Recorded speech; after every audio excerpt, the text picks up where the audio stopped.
हरिओम दोस्तों, स्वागत है आपका free study bye Lodhi sir के यूट्यूब चैनल पर। मैं कृपाल लोधी।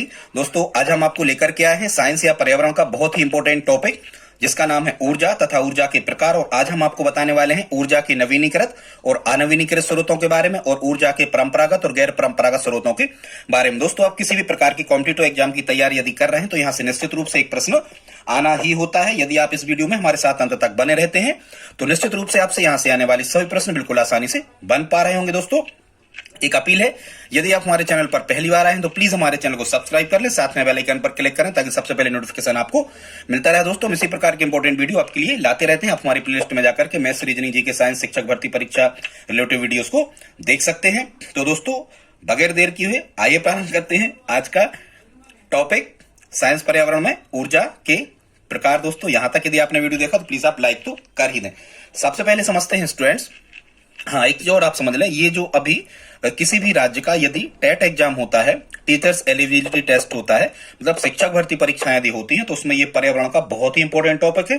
यहां से निश्चित रूप से एक प्रश्न आता ही है, आप इसको अच्छे से तैयार कर लें, कॉपी पेन उठा के नोट्स बना लें। सबसे पहले समझते हैं स्टूडेंट्स, एनर्जी या ऊर्जा क्या कहलाती है। तो कार्य करने की क्षमता को ऊर्जा कहते हैं। स्टूडेंट्स, यहाँ क्षमता ही ध्यान में रखना है, ठीक है। कार्य करने की क्षमता को ऊर्जा कहते हैं, हालांकि कार्य करने की दर को शक्ति कहते हैं, ये हमें याद नहीं रखना। कार्य करने की क्षमता को ऊर्जा कहते हैं स्टूडेंट्स। ऊर्जा एक अदिश राशि है। ऊर्जा का एसआई मात्रक होता है जूल, और सीजीएस मात्रक होता है अर्ग, और एफपीएस मात्रक होता है ऊर्जा का फुट पाउंड, ठीक है स्टूडेंट्स। ये एसआई मात्रक और सीजीएस मात्रक में संबंध होता है, एक जूल में होते हैं 10⁻⁷ अर्ग।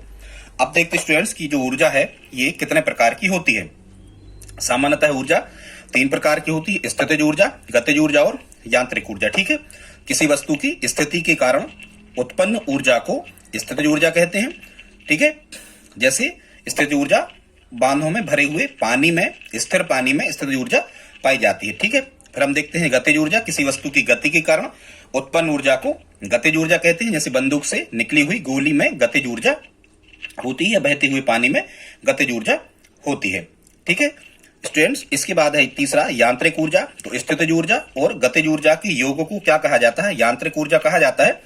यदि आप इसको सूत्र से याद करते हो तो स्थितिज ऊर्जा होती है स्टूडेंट्स mgh, गतिज ऊर्जा होती है 1/2 mv², और यांत्रिक ऊर्जा होती है mgh + 1/2 mv², ठीक है।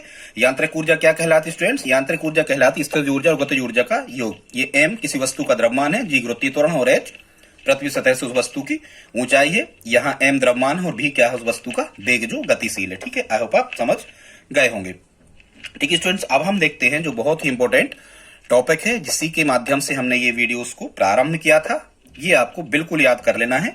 ऊर्जा के नवीकरणीय या इन्हीं को नव्य कहते हैं, या अक्षय संसाधन, या इन्हीं को कहते हैं नवीनीकृत या असमाप्य, ठीक है स्टूडेंट्स। ऊर्जा के ऐसे साधनों को नवीकरणीय स्रोत, या इसके नाम है नवीकरणीय कहते हैं उसी को अक्षय, उसी का एक नाम और है नव्य। क्या नाम है, नव्य, ठीक है। ये भी नवीकरणीय को ही नव्य कहा जाता है, ठीक है स्टूडेंट। तो ऊर्जा के ऐसे स्रोतों को नवीकरणीय स्रोत कहते हैं जिनको चक्रण द्वारा पुनः प्राप्त किया जा सकता है, अर्थात एक बार उपयोग कर लेने के पश्चात ये पुनः आसानी से प्राप्त हो जाते हैं। ऐसे स्रोतों को ऊर्जा के नवीनीकृत या नवीकरणीय स्रोत, या अक्षय संसाधन, या नव्य या असमाप्य संसाधन कहते हैं। आई होप आप समझ गए होंगे, क्योंकि इनको चक्रण द्वारा आसानी से प्राप्त कर लिया जाता है। ये एक बार उपयोग हो जाने पर पुनः उपयोग में लाए जा सकते हैं। ऐसे स्रोतों को ऊर्जा के नवीकरणीय स्रोत कहते हैं स्टूडेंट्स। यहां तो ठीक है, परिभाषा नहीं आएगी कभी आपको।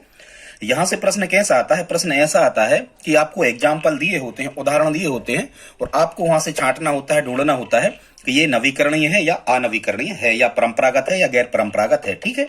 ऐसे तो देखते हैं हम नवीकरणीय स्रोत के एग्जाम्पल। सबसे पहले सौर ऊर्जा।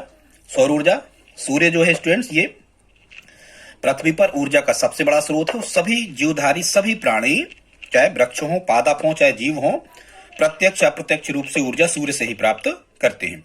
तो ऊर्जा नवीकरणीय स्रोत हो गया सौर ऊर्जा, ठीक है। सूर्य निकलता है, फिर रात हो जाती, दूसरे दिन फिर सूर्य निकलता है, तो ये चक्रण है एक प्रकार का, तो ठीक है, फिर से हमें प्राप्त हो सकती है, तो सौर ऊर्जा। ऐसे ही जल ऊर्जा, पवन ऊर्जा, बायोगैस, ये बायोगैस कहलाती है स्टूडेंट, जो कूड़ा करकट होता है उससे प्राप्त जो ऊर्जा होती है उसे बायोगैस या बायोमास ऊर्जा कहते हैं। यहाँ लिखा भी है बायोमास ऊर्जा या बायोगैस एक ही बात है स्टूडेंट। बायो मतलब होता है, ये कुल मिला के जैविक ऊर्जा है या जैव ऊर्जा इसको हम कहते हैं। इसमें क्या क्या आ जाता है इस ऊर्जा में? पशुओं से प्राप्त होने वाले अपशिष्ट मतलब पशु अपशिष्ट, फसलों के अवशेष, कृषि अपशिष्ट मतलब कूड़ा करकट जितना भी पशुओं का या कृषि फसलों का जो बचता है, या शहरों या नगरों से निकलने वाला जो जैविक कचरा होता है स्टूडेंट, जैविक कचरा मतलब वही सब्जी के छिलके आदि, ठीक है। ये सभी प्रकार के कचरे को क्या कहा जाता है? बायोमास ऊर्जा। तो ये बायोमास ऊर्जा भी नवीकरणीय स्रोत के अंतर्गत आती है, क्योंकि उतना ही कचरा फिर दूसरे दिन तीसरे दिन इकट्ठा हो जाता है, ठीक है, इस टाइप से। फिर हम देखते हैं स्टूडेंट ज्वारी ऊर्जा, जो ज्वार भाटा आते हैं, समुद्र के पानी का ऊपर उठकर आगे बढ़ना, ये ज्वार कहलाता है। और समुद्र के पानी का, समुद्र के जल स्तर का नीचे गिरकर पीछे हटना, ये भाटा कहलाता है। तो निश्चित समय अंतराल के बाद आते हैं। तो यहाँ जो लहरें होती हैं समुद्र की, इन लहरों के वेग से टरबाइन चलाकर विद्युत ऊर्जा उत्पन्न की जाती है, तो इसको हम क्या कहते हैं? ज्वारी ऊर्जा कहते हैं। तो ये भी ज्वारी ऊर्जा समय निश्चित समय बाद आती है, चक्रण द्वारा फिर से ये प्राप्त की जा सकती है, इसलिए ये भी नवीकरणीय स्रोत के अंतर्गत आता है। आगे देखते हैं एक और स्टूडेंट्स, यहाँ महासागरीय तापीय ऊर्जा मतलब महासागर के या समुद्र के गर्म होने से जो ऊर्जा प्राप्त होती है वो भी इसी में आ जाती है, ठीक है, नवीकरणीय में। अब देखते स्टूडेंट्स हम भूतापीय ऊर्जा। भूतापीय ऊर्जा इसे भी चक्रण द्वारा प्राप्त कर लिया जाता है, भूतापीय ऊर्जा को, ठीक है। ये भूतापीय ऊर्जा स्टूडेंट जो होता है ये विशेष प्रकार की गीजर या लावा या पृथ्वी को खोदने पर गर्म चट्टानें निकलती हैं या गर्म पानी के झरने जो होते हैं, ये सब मिला करके भूतापीय ऊर्जा कहलाती। फिर विद्युत ऊर्जा, इसे भी नवीकरणीय स्रोत में ही डाला गया है, ठीक है, क्योंकि ये कोयला से फिर दूसरे दिन विद्युत ऊर्जा बनाई जा सकती है। इसके बाद में लकड़ी, लकड़ी को फिर से उगाया जा सकता है, गोबर के कंडे ये फिर प्राप्त हो जाते हैं, ठीक है। तो ये तो हो गए नवीकरणीय स्रोत स्टूडेंट। सभी प्रकार के पौधे, पादप, प्राणी और मानव, ये सभी नवीकरणीय स्रोत के अंतर्गत आते हैं। ये नवीकरणीय संसाधन है, ऊर्जा के स्रोत तो नहीं है ये, ठीक है, पर ये सभी नवीकरणीय संसाधन है। सभी प्रकार के पौधे, पादप जो होते हैं, सभी प्रकार के जीव जंतु और मानव, ये नवीकरणीय स्रोत के अंतर नवीकरणीय संसाधनों के अंतर्गत आते हैं। अब हम देखते हैं स्टूडेंट्स, तो यहां से स्टूडेंट्स आप समझ गए हमें क्या याद कर लेना है? केवल ये एग्जाम्पल याद कर लेना है, यही आपसे एग्जाम्पल आएंगे नवीकरणीय स्रोत के अंतर्गत, ठीक है। अब हम देखते हैं ऊर्जा के अनवीकरणीय स्रोत, इनको गैर नवीकरणीय कहते हैं, या सीमित या समाप्त होने वाले, ठीक है। ऊर्जा के ऐसे स्रोतों को अनवीकरणीय स्रोत या गैर नवीकरणीय स्रोत या समाप्य संसाधन कहते हैं, जिनका एक बार उपयोग कर लेने के पश्चात इनको चक्रण द्वारा पुनः आसानी से प्राप्त नहीं किया जा सकता। इनके निर्माण में लाखों वर्षों का समय लग जाता है।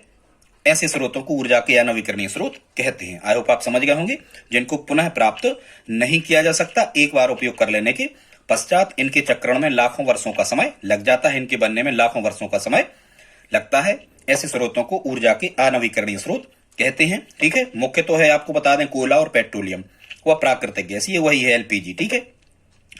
कोयला, पेट्रोलियम और प्राकृतिक गैस। आप कोयला एक बार यदि आपने उपयोग कर लिया तो इसके निर्माण में फिर लाखों वर्ष लग जाते, ठीक है, इसलिए अनवीकरणीय स्रोत है, ये फिर से नहीं बन सकता, जल्दी चक्रण नहीं हो सकता इसका।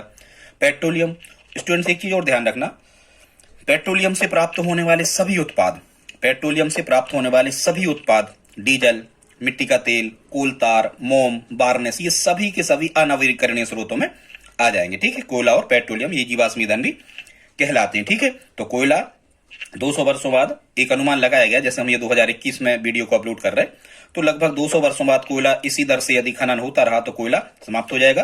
पेट्रोलियम लगभग 40 वर्षों में समाप्त होने के आसार हैं, देसी दर से खनन इसका होता रहा, ठीक है।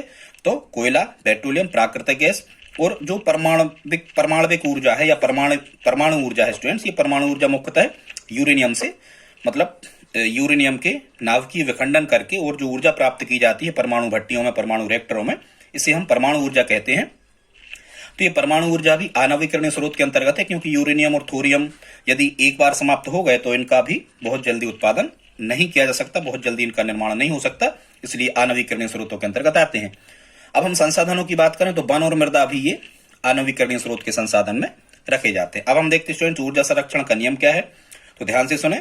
ऊर्जा को ना तो उत्पन्न किया जा सकता है और ना ही नष्ट किया जा सकता है, इसका केवल एक रूप से दूसरे रूप में रूपांतरण होता है, इसे ऊर्जा संरक्षण का नियम कहते हैं। अब देखते हैं ऊर्जा संकट क्या है। तो स्टूडेंट्स, यदि इसी दर से कोयला और पेट्रोलियम ऊर्जा के संसाधनों का दोहन यदि इसी दर से लगातार किया जाता रहा तो एक स्थिति ऐसी आएगी कि पृथ्वी से ये ऊर्जा के संसाधन पूर्णतः समाप्त हो जाएंगे। उस स्थिति में हमें ऊर्जा नहीं मिल पाएगी। ऐसी कंडीशन को ऊर्जा संकट कहते हैं। ऊर्जा संकट की स्थिति ना बने इसके लिए आपको क्या करना चाहिए? तो हमें करना चाहिए सतत और पोषणीय विकास।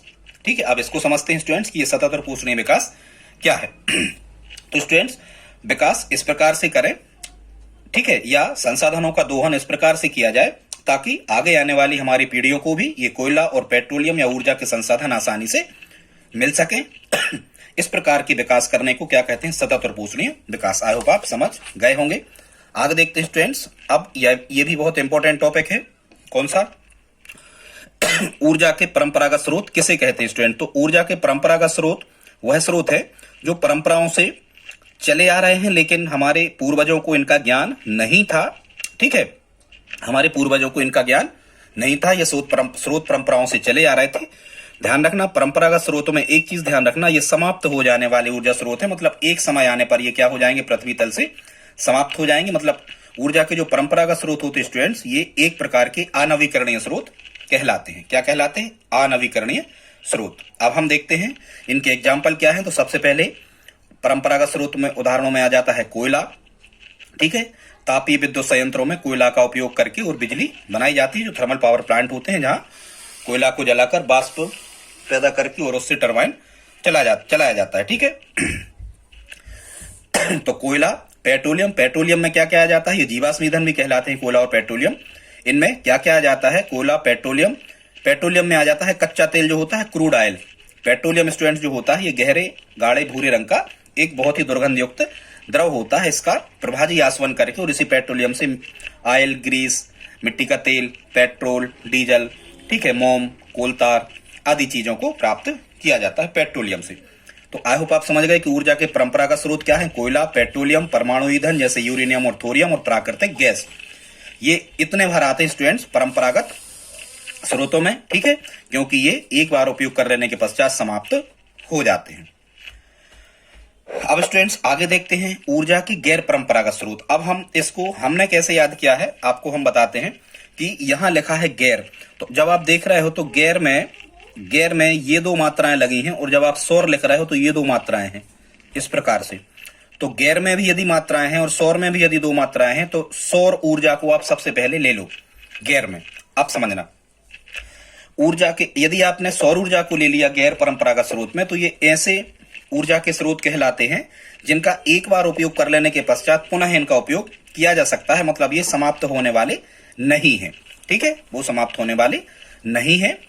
ऐसे स्रोतों को हम क्या कहते हैं? गैर परंपरागत स्रोत कहते हैं स्टूडेंट्स। अब हम देखते हैं इनके एग्जाम्पल और यही आपसे परीक्षा में आते हैं कि ऊर्जा के निम्न में कौन परंपरागत स्रोत है, निम्न में कौन गैर परंपरागत स्रोत है या नहीं है, कौन नवीकरणीय है, कौन अनवीकरणीय है। यही प्रश्न आपको एग्जाम में आना है। अच्छे से आप तैयारी इनकी कर लें। देखते स्टूडेंट्स ऊर्जा के गैर परंपरागत स्रोत। सबसे पहले तो सौर ऊर्जा।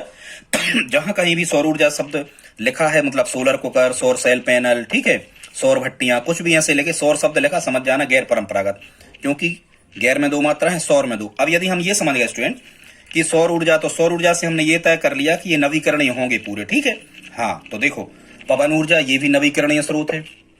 ठीक है, भूतापी ऊर्जा अभी हमने आपको बताया था, गर्म पानी के झरने, भूमिगत गर्म पत्थर, मैग्मा का निकलना या गर्म पानी या गीजर का होना, उत्पन्न होना, ये सब क्या कहलाती है? भूतापीय ऊर्जा। पृथ्वी के अंदर या सतह पर जो ताप के कारण ऊर्जा उत्पन्न होती है उसे भूतापीय ऊर्जा कहते हैं। कहीं कहीं यहाँ पर भी टरबाइन चलाकर विद्युत ऊर्जा उत्पन्न की जाती है। तो ये सब गैर परंपरागत में आते हैं क्योंकि इनको एक बार उपयोग कर लेने के पश्चात पुनः उपयोग इनका किया जा सकता है। ज्वारी ऊर्जा, ज्वार भाटा आने से। महासागरीय तापीय ऊर्जा, बायोडीजल, रतनजोत नामक पौधे से बायोडीजल प्राप्त किया जाता है। ठीक है, अब हम देखते स्टूडेंट्स कि बायोगैस, हाँ, ऊर्जा के परंपरागत स्रोतों में बायोगैस मतलब कूड़ा करकट, जानवरों, मानव के मलमूत्र आदि से जो गैस प्राप्त होती है, जो ऊर्जा प्राप्त होती है उसे बायोगैस कहते हैं। मानव मलमूत्र से, कूड़ा करकट से, गोबर, कृषि अपशिष्ट और नगरों और शहरों से निकलने वाले कचरे से जो ऊर्जा प्राप्त होती है उसे बायोगैस ऊर्जा कहते हैं स्टूडेंट। तो ये बायोगैस ऊर्जा भी एक प्रकार का गैर परंपरागत स्रोत है क्योंकि एक बार यदि आपने उपयोग कर लिया तो पुनः ये दूसरे दिन तीसरे दिन फिर मिलते जाते उतने ही। तो आई होप आप इतना स्टूडेंट समझ गए होंगे। गैर परंपरागत में सौर ऊर्जा से आपको दिमाग लगा लेना है। ठीक है, कि सौर ऊर्जा तो ये नवीकरणीय है, तो जितने भी नवीकरणीय है सभी ऊर्जा के गैर परंपरागत स्रोत में आ जाते हैं। ठीक, यहाँ एक चीज और, पवन ऊर्जा यहाँ हमने लिखा है, भूतापी ऊर्जा लिखा है, यहाँ जल ऊर्जा और लिख लेना। ठीक है, यदि यहाँ नहीं लिखा है तो जल ऊर्जा मतलब ठीक है, जो जल विद्युत संयंत्र होते हैं वो भी ऊर्जा के गैर परंपरागत स्रोतों में आ जाते हैं।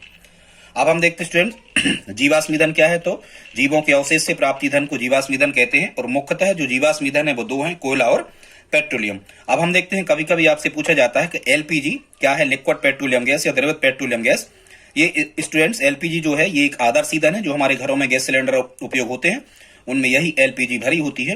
कभी कभी आपसे ये पूछ लिया जाता है कि एलपीजी या लिक्विड पेट्रोलियम गैस या तरल पेट्रोलियम गैस का मुख्य अवयव क्या है, तो इसमें द्रव ब्यूटेन भरी होती है। इसकी दुर्गंध जो आती है वो मिथाइल मरकैप्टन भरी होती है। गैस रिसने के पहले एक केमिकल मिलाया जाता है मिथाइल मरकैप्टन, उसी की दुर्गंध आती है एलपीजी सिलेंडर से। ठीक है, तो इतना याद रखना आप कि एलपीजी गैस का मुख्य अवयव क्या होता है, द्रव ब्यूटेन, और इसमें ब्यूटेन, प्रोपेन और इथेन का मिश्रण भरा होता है। अब हम देखते हैं सीएनजी। ठीक है, सीएनजी इसे पृथ्वी का मैत्रीपूर्ण या पारिस्थितिकी का मैत्रीपूर्ण कहा जाता है। किसे कहा जाता है, सीएनजी, कॉम्प्रेस्ड नेचुरल गैस, संपीड़ित प्राकृतिक गैस। ठीक है, तो संपीड़ित प्राकृतिक गैस का मुख्य अवयव क्या होता है, मीथेन होता है। मीथेन 90% होती, एथेन और प्रोपेन होती। कभी एलपीजी का मुख्य अवयव पूछे तो ब्यूटेन कहना है, सीएनजी संपीड़ित प्राकृतिक गैस का मुख्य अवयव पूछे तो मीथेन कहना है। स्टूडेंट्स, बायोगैस का मुख्य अवयव भी, जो कूड़ा करकट से गैस बनती है उसका मुख्य अवयव भी क्या होता है, मीथेन ही होता है। बायोगैस में मीथेन, कार्बन डाइऑक्साइड और हाइड्रोजन मिली होती है। अब हम देख लेते हैं कुछ फैक्चुअल इंपॉर्टेंट चीजें जो आपसे एग्जाम में पूछी जाती हैं। हमारे देश में सौर ऊर्जा विकास की सर्वोत्तम दशाएं, मतलब सौर ऊर्जा के सबसे ज्यादा पैनल कहाँ लगाए जा सकते हैं, तो याद रखना राजस्थान में। ठीक है, यहाँ गर्मी ज्यादा होती है, इसलिए सौर ऊर्जा विकास की सर्वोत्तम दशाएं राजस्थान राज्य में है। सौर सेल पैनल में जो चिप लगी होती है वो कौन सी धातु, अधातु या किसकी लगी होती है, तो हमें कहना ये अर्धचालक होते हैं। स्टूडेंट, जर्मेनियम और सिलिकॉन का उपयोग होता है सौर सेल पैनल बनाने में, क्योंकि जर्मेनियम और सिलिकॉन ये मुख्यतः अर्धचालक धातु हैं। अर्धचालक धातुओं की विशेषता ये होती है कि ताप बढ़ने से इनमें इलेक्ट्रॉनों का उत्सर्जन होने लगता है, ताप बढ़ने से इनकी चालकता बढ़ जाती है। तो यही जर्मेनियम और सिलिकॉन सौर ऊर्जा को विद्युत ऊर्जा में परिवर्तित कर देते हैं। ठीक है, आगे देखते हैं। देश में सौर ऊर्जा विकास के लिए जवाहरलाल नेहरू राष्ट्रीय सौर ऊर्जा मिशन JNNSM की स्थापना की गई है। सोलर वैली क्या कहलाती है स्टूडेंट, तो ये एक ऐसा औद्योगिक क्षेत्र होता है सोलर वैली, जहां केवल सौर ऊर्जा का निर्माण किया जाता है और सौर ऊर्जा का ही उपयोग किया जाता है यहाँ वस्तुओं का निर्माण करने में, उद्योगों की मशीनों को चलाने आदि में। उसे हम क्या कहते हैं, उस क्षेत्र को सोलर वैली। अब देखते हैं पवन ऊर्जा वाले देश। तो पवन ऊर्जा वाला देश किसे कहते हैं, डेनमार्क। ठीक है, पवनों का देश ही कहा जाता है। डेनमार्क में पवन चक्कियां सबसे ज्यादा हैं, पवन चक्कियों को चला करके यहाँ सबसे ज्यादा ऊर्जा उत्पादन की जाती है, विद्युत ऊर्जा बनाई जाती है कहाँ, डेनमार्क में। ठीक है, लेकिन पवन ऊर्जा से विद्युत बनाने वाला शीर्ष उत्पादक देश चीन है। भारत का शीर्ष पवन ऊर्जा उत्पादक जो राज्य है स्टूडेंट्स ये है तमिलनाडु। अपने यहाँ मध्य प्रदेश में भी, मैं मध्य प्रदेश से हूँ, अपने यहाँ मध्य प्रदेश में भी इंदौर के आसपास पवन चक्कियां लगाई गई हैं जिनसे विद्युत का उत्पादन किया जाता है। तो आपको ये डाटा भी सभी याद कर लेना है, एग्जाम लेटर एग्जाम में पूछे जाते हैं। मध्य प्रदेश में बैतूल का घोड़ा डोंगरी ब्लॉक जो है, इसका एक बाचा गांव है। ये संपूर्ण गांव सौर ऊर्जा, ये संपूर्ण गांव में सौर ऊर्जा के प्लांट लग गए हैं। यहाँ विद्युत ऊर्जा का बिल्कुल भी उपयोग नहीं होता। तो ऐसा मध्य प्रदेश का जो प्रथम गांव है ये बैतूल जिला के घोड़ा डोंगरी ब्लॉक में बाचा गांव है। ठीक है, और यदि कभी ऐसा प्रश्न आ जाए कि मध्य प्रदेश का प्रथम सौर ऊर्जा ग्राम, तो ये कस्तूरबा ग्राम है इंदौर में। ये मध्य प्रदेश का प्रथम सौर ऊर्जा ग्राम कहलाता है, कस्तूरबा ग्राम इंदौर। लेकिन पूर्णतः सौर ऊर्जा ग्राम तो बाचा आपको कहना है। प्रथम समुद्री तरंग से विद्युत उत्पादन करने का जो संयंत्र लगाया गया है तिरुवनंतपुरम में लगाया गया, केरला में। प्रथम भूतापीय संयंत्र जो भूतापीय ऊर्जा से विद्युत उत्पादन करने का संयंत्र लगाया गया, ये मानीकरण हिमाचल प्रदेश में लगाया गया। देश का पहला जल विद्युत उत्पादन केंद्र दार्जिलिंग के सिद्रपोंग में खोला गया। ठीक है, जल को गिरा करके टरबाइन पर और विद्युत उत्पादन करना, जल विद्युत उत्पादन केंद्र दार्जिलिंग के सिद्रपोंग में खोला गया 1897 में सबसे पहले। ठीक है, मध्य प्रदेश में सबसे पहले जल विद्युत उत्पादन हुई गांधी सागर बांध में। ठीक है, और भारत का प्रथम ताप विद्युत केंद्र है विंध्याचल ताप विद्युत केंद्र, मध्य प्रदेश। तो दोस्तों यदि आप वीडियो यहां तक देखा तो प्लीज आप लाइक कर दें और आप कमेंट बॉक्स में लिख करके बताएं कि आज का वीडियो आपको कैसा लगा। और यदि आप हमारी हेल्प करना चाहें तो प्लीज इस वीडियो को अपने दोस्तों के साथ स्टडी ग्रुप में शेयर जरूर करें। मिलते हैं अगली वीडियो में। जय हिंद, जय भारत।